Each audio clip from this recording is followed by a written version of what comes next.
Hola chicos, ¿cómo están? Muy buenos días. Vamos a dar los últimos detalles de los últimos trabajos que vamos a realizar en nuestro semestre de Física 2. El tema que vamos a trabajar se llama electrodinámica y las actividades constan de lo siguiente. Como primer punto, ustedes van a realizar la lectura de la página 152 a la 154 de su libro de texto y van a subrayar los conceptos importantes con colores. Como segundo punto, van a observar y van a repasar esta clase las veces que ustedes consideren necesario. Como tercer punto, van a realizar el apunte de electrodinámica o electricidad, como se le llama comúnmente, en su cuaderno, y esa va a ser la tarea número 11 de la plataforma de Classroom que van a subir en estos días. Y por último, como cuarto punto, van a resolver los ejercicios que vamos a poner de la ley de Ohm que vamos a ver más adelante, y esa va a ser la tarea número 12.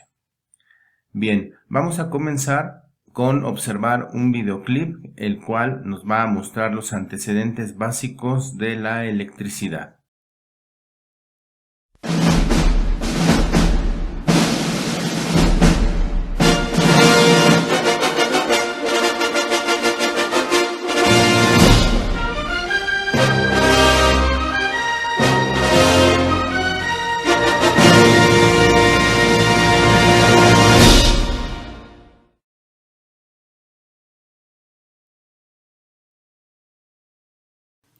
El funcionamiento del circuito eléctrico y su aprovechamiento.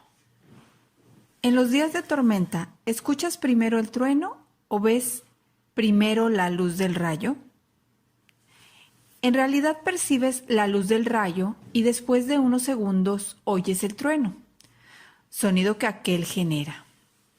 Eso significa que la luz viaja mucho más rápido que el sonido. La luz de los rayos tiene un origen eléctrico, así como varios fenómenos que estudiarás en este tema. El rayo es una descarga eléctrica que se produce en la atmósfera. La energía eléctrica hace posible que funcione una gran variedad de aparatos. Se desplaza a través de materiales como los cables, llamados conductores, y se puede producir en plantas generadoras de corriente. La energía eléctrica que hace funcionar algunos aparatos que utilizamos en la casa, en las escuelas y en las fábricas proviene de distintas fuentes. ¿Conoces algunas de ellas y cómo funcionan dichos aparatos? En las plantas o centrales eléctricas se genera la corriente eléctrica. Algunas centrales eléctricas utilizan carbón como combustible para calentar agua. El vapor que sale de los calentadores mueve las aspas de grandes turbinas y las hace girar, lo que origina que la energía calorífica se transforme en mecánica y esta en eléctrica. La energía obtenida así se distribuye a través de los conductores para que llegue a los hogares, fábricas, establecimientos y demás lugares donde se requiere. Como puedes observar en el video, ahí vemos que la electricidad es una parte fundamental en el uso cotidiano. Y para poderla producir hay varios métodos, como el que viste en el video, en donde tenemos una planta en donde se quema un combustible para hacer mover un generador, y ese generador a su vez produce la electricidad que se amplifica y se manda por la red eléctrica hasta llegar a tu domicilio, a alguna fábrica, a tu escuela o a algún centro de trabajo. Pero la pregunta es, ¿qué es la electrodinámica? Bien, la electrodinámica es el área de la física que se encarga de estudiar las cargas eléctricas en movimiento dentro de un conductor eléctrico. Ahora vamos a continuar observando la segunda videocápsula.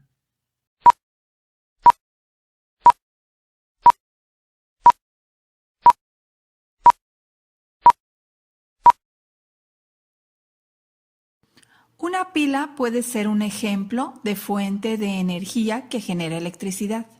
Los materiales tienen distintos grados de conductividad eléctrica, es decir, permiten o no el paso de la corriente eléctrica con cierta facilidad. Considerando esta propiedad, los materiales se clasifican en conductores y aislantes. Los materiales que conducen la electricidad con mayor facilidad son los metales como el oro, la plata, el cobre, el aluminio, el zinc, el latón, el hierro, entre otros. Mientras que materiales como la madera, el hule y el vidrio no lo hacen. El cableado eléctrico de tu casa y tu escuela están hechos de cobre. Los electricistas utilizan guantes de carnaza y herramientas aislantes para evitar que la corriente eléctrica pase a su cuerpo y sufran un choque eléctrico, también llamado toque, que les cause daño. Otra forma de evitar accidentes con los cables eléctricos es recubrirlos con plástico. Entonces del video podemos observar que los elementos de un circuito eléctrico son los siguientes. Tenemos lo que comúnmente se conoce como generador, que también es nuestra fuente de alimentación. Esta fuente de alimentación es aquella que nos va a suministrar los electrones que van a fluir en un circuito eléctrico. Entonces, para que estos electrones puedan fluir en ese circuito eléctrico, yo voy a necesitar de un interruptor. Ese interruptor es el que permite o no el paso de los electrones a través de este circuito eléctrico por medio de un elemento que se llama conductor. Entonces el conductor es el medio por donde fluye la corriente eléctrica. Esta corriente eléctrica va a llegar a un elemento que se llama receptor o carga, y esa carga es la que se encarga de transformar la energía eléctrica en otro tipo de energía. Por ejemplo, si tú conectas una licuadora, entonces tú estás transformando la energía eléctrica en energía mecánica. Si tú conectas una secadora de cabello, entonces estás transformando la energía eléctrica, la estás transformando en una energía calorífica, la cual pues obvio te va a ayudar a secar tu cabello. En el video pudimos observar que existen tres materiales principales: los conductores, los aislantes y uno que no te mencionan pero que también es parte de la electricidad o de la electrónica, son los semiconductores. Ahora vamos a observar nuestra última videocápsula.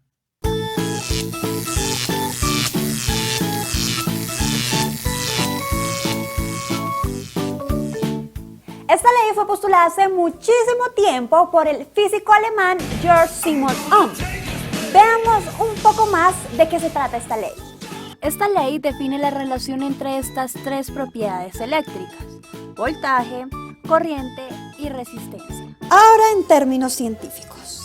La intensidad de la corriente eléctrica que circula por un conductor eléctrico es directamente proporcional a la diferencia de potencial aplicada e inversamente proporcional a la resistencia del mismo.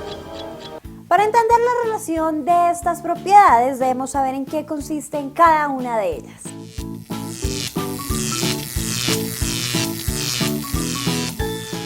Voltaje. Se define como la diferencia entre el potencial eléctrico o la fuerza que hace que los electrones se muevan. Imaginen que la velocidad con la que avanza cada uno de esos carros es la fuerza que los lleva de un lado a otro. Entre más velocidad, en menor tiempo va a recorrer la distancia entre dos puntos. Así que cuando se habla de una batería de 9 voltios, se refiere a la diferencia entre los terminales positivo y negativo de la batería. Otro dato importante para tener en cuenta es que el voltaje se mide en voltios. Tiene sentido, ¿no?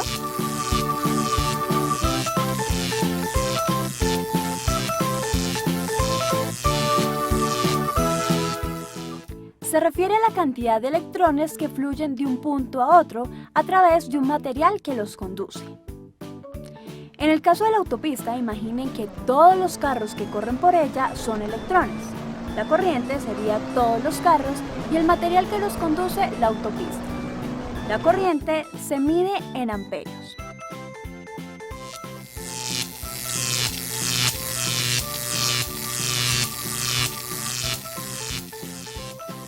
Como última propiedad está la resistencia. Esta propiedad mide la cantidad de oposición que ejerce un objeto al paso de la corriente. Es como si hubiera un trancón o algún obstáculo que obliga a detener a los otros carros. La resistencia se mide en ohmios.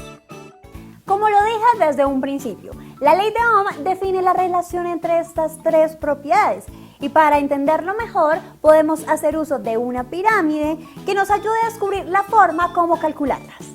Para encontrar el voltaje se multiplica corriente por resistencia.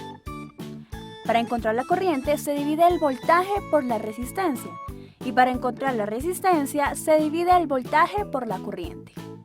Esta técnica la conocen en el medio de la electrónica como la técnica del dedo.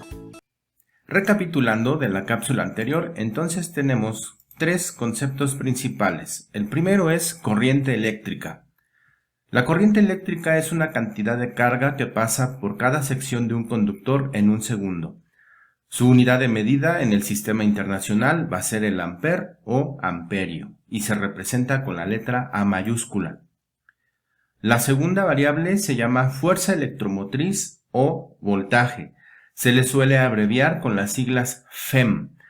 Esta proporciona la cantidad de energía que necesita un circuito eléctrico, es decir, es la energía suministrada para que los aparatos funcionen.